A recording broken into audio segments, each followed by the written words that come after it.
지금 경찰이 대통령실과 대통령 경호처장 공관까지 압수수색에 들어갔습니다. 그런데 이유가 뭡니까? 윤석열 대통령이 불법 체포를 막았다는 공무집행 방해 혐의 때문이라는데 이게 말이나 됩니까? 이쯤 되면 수사가 아니라 정치 정적 제거입니다. 사실상 이재명 민주당이 경찰을 장악하고 대통령실 내부 기밀까지 들춰내려는 함영 수사가 벌어지고 있는 건 아닌가 심각하게 의심할 수밖에 없습니다.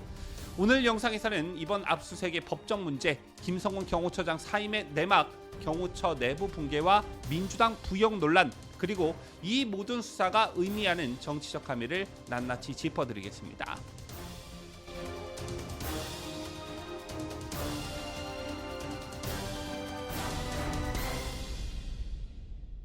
시청자 여러분 안녕하십니까? 뉴스데일리 베스트 민행커입니다.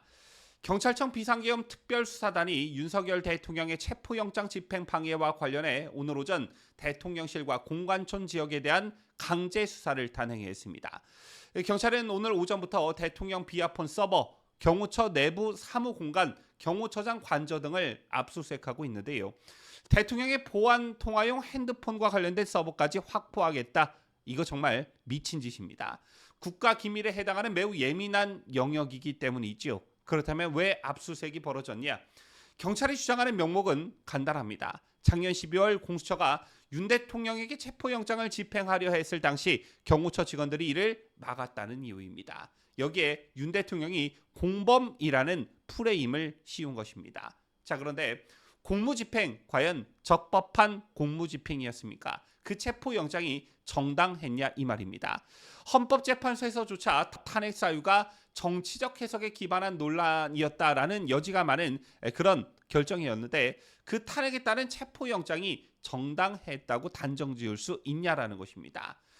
공무집행 방해가 성립되려면 적법한 공무집행이어야 하고 그것을 폭력 또는 협박으로 막았을 경우 해당합니다. 자, 그런데 당시 상황은 여러분들 기억하고 계시다시피 경호처 직원들이 물리력 없이 제지했고 공수처는 체포를 포기하고 돌아갔습니다. 물리적 충돌도 없었고 협박도 없었고 체포는 이루어지지도 않았습니다. 그리고 중요한 건 대통령은 현행범이 아니라는 것이지요. 그런데 공수처가 군사보호구역인 대통령실에까지 들이닥치려 한 그 시도 자체가 위법 소지가 있었습니다. 오히려 이게 불법 체포 시도 아닌가라는 것을 묻지 않을 수가 없는 것이겠고요. 자, 그리고 김성훈 경호차장, 윤석열 대통령이 사저에 있을 때도 끝까지 곁을 지켰던 인물입니다. 그런 그가 최근 경호처 내부에서 연판장을 받아 사퇴 압박을 받고 결국 자리에서 물러났습니다. 어제도 이 소식을 저희가 가장 빨리 전해드렸고 조회수가 10만 회를 넘어가면서 여러분께서도 많은 관심을 나타내 주셨는데요. 자, 이거 무슨 일이 벌어진 것입니까? 아마도 경호처 내부에서 이재명 차기 정권에 협조하지 않으면 조직이 위험해질 수 있다는 식의 분위기가 급속히 퍼지면서 김 차장이 이재명과 민주당에 맞서는 인물이라는 이유로 내부 공격을 받았다. 이렇게 볼 수 있습니다. 심지어 경찰은 김성훈 차장에 대한 압수수색 영장을 무려 3번이나 청구했지만 검찰이 반려했고 결국 서울고등법원의 박세희 판사를 통해 영장을 받아내는 우회 전략까지 동원했습니다. 자, 이게 과연 정상적인 수사라고 보시는지요? 한마디로 정리하자면 윤석열 대통령을 지키던 대통령 경호처가 지금 이재명 정권에 무릎을 꿇고 있다. 이재명 차기 정권에 무릎을 꿇고 있다는 느낌을 지울 수가 없습니다. 김성훈 경호차장은 어떤 인물이었습니까? 정권이 바뀔 가능성이 높은 상황에서도 끝까지 사저까지 따라가 대통령을 지켰던 이른바 신념 있는 공무원의 상징과도 같은 존재였습니다. 자, 그런데 그 김성훈 차장이 최근 사퇴 의사를 밝혔지요. 겉으론 자진 사퇴지만 그 이면엔 경호처 내부의 조직적 배신, 즉 연판장이 있었습니다. 경호원들이 정권의 눈치를 보느라 상관이자 자신들을 지휘했던 그 책임자인 차장에게 사퇴를 요구한 것입니다. 자, 이게 말이 됩니까? 대통령 경호라는 것은 말 그대로 목숨을 담보로 한 충성의 최전선입니다. 그런데 경호원들이 정치 권력의 바람을 미리 읽고 경호 체계에서의 수장을 내쫓기 위한 연판장을 돌렸다. 자, 이건 단순한 기강회의의 문제가 아닙니다. 조직 전체가 정치에 오염되고 정권에 부역하기 시작했다는 그 시그널입니다. 자, 이런 분위기라면 앞으로 어떤 일이 벌어질지 뻔하죠. 정권이 바뀌면 대통령 경호처가 정치 보복의 앞잡이가 되어 움직일 수도 있다는 것입니다. 대통령의 동선, 통화 기록, CCTV 영상까지 고스란히 이재명 정권의 수사팀 손에 들어갈 수 있다는 얘기가 됩니다. 이걸 과연 국가라고 부를 수 있겠습니까? 이걸 과연 국군 통수권자를 최일선에서 지키는 대통령 경호처라고 볼 수 있겠습니까? 또 하나 짚고 넘어가야 할 점이 있습니다. 지금 경찰이 대통령 경호처를 압박하고 경호처 내부에는 그 압박에 동조하면서 조직 수장을 몰아냈습니다. 이건 명백한 정권, 차기 정권 코드 맞추기입니다. 살아있는 권력에는 순종하고 끝난 권력에는 칼을 들이대는 이런 행태야말로 공직사회가 왜 국민의 신뢰를 잃는지 보여주는 대표적 사례라 할 수 있습니다. 자, 과거 문재인 정권 시절 경호처가 이렇게 무너진 적이 있었는지요? 문재인이 과거 청와대에 있을 때 그 경호실이 대통령의 정치적 부담이 되는 인사를 끌어내리기 위해 연판장을 돌렸다는 사례 단 한 번이라도 있었습니까?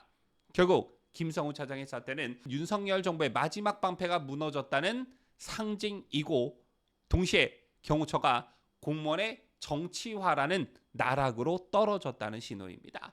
원래 정상적이라면 경호처 내부 부역 사태부터 철저히 조사하고 정치적 충성심을 바탕으로 경호 체제를 무너뜨리는 내부자들부터 정리해야 맞는 거겠죠. 그런데 그걸 하지 않았습니다. 오히려 반대였습니다. 결국 목적은 단 하나, 윤석열 대통령을 지켜줄 최후의 울타리마저 무너뜨려서 남은 모든 법적 정치적 공격을 막힘없이 진행하려고 하는 것입니다. 현재 이재명 민주당은 윤석열 재구속 명분을 만들기 위해 안간힘을 쓰고 있습니다. 내란 혐의는 법리적으로 무리가 있으니까 이제는 직권남용, 공무집행방해로 우회하는 전략을 선택하고 있다, 이렇게 보여집니다. 공범 프레임 씌우고 경호차장 제거하고 대통령실 뒤지고 불보듯 뻔하지요. 자, 이게 바로 정치적 공작, 하명수사, 기획수사의 전형이라는 것입니다. 검찰이 반려했던 영장을 법원이 쓱 발부해줍니다. 그걸 들고 군사기밀까지 뒤지려고 들어간 것입니다. 자, 이에 경호처는 조직 내 자정 능력을 잃고 내부 고발과 연판장이 난무합니다. 이게 과연 대통령 경호처가 맞냐라는 것이죠. 자, 시청자 여러분, 자, 오늘 우리가 마주한 현실은 단순한 수사기관의 수사 그 이상입니다. 국가 권력기관의 총체적 부역입니다. 대통령을 지키는 마지막 방패였던 김성훈 경호처장이 쓰러졌습니다. 그리고 그 자리를 노리는 건 법이 아니라 차기 정권의 입맛입니다. 대통령실은 지금 경찰 수사대에 의해 초토화되고 있습니다. 비아폰, 통화 내역, CCTV 그리고 외교 기밀까지 이 정권의 차기 정권의 민주당의 손에 들어갈 수도 있는 상황입니다. 자, 이게 정상입니까? 경찰은 이제 수사기관이 아닙니다. 민주당의 칼이 됐습니다. 그리고 그 칼날은 윤석열 대통령을 향해 있지만 결국에는 국민 모두를 향하게 될 것입니다. 차기 정권에 바짝 엎드려 수사기관과 사법기관들이 광란을 벌이고 있는 시점 매우 걱정됩니다. 지금까지 저는 자유대한민국을 소화하는 뉴스데일리 베스트 민앵커였습니다.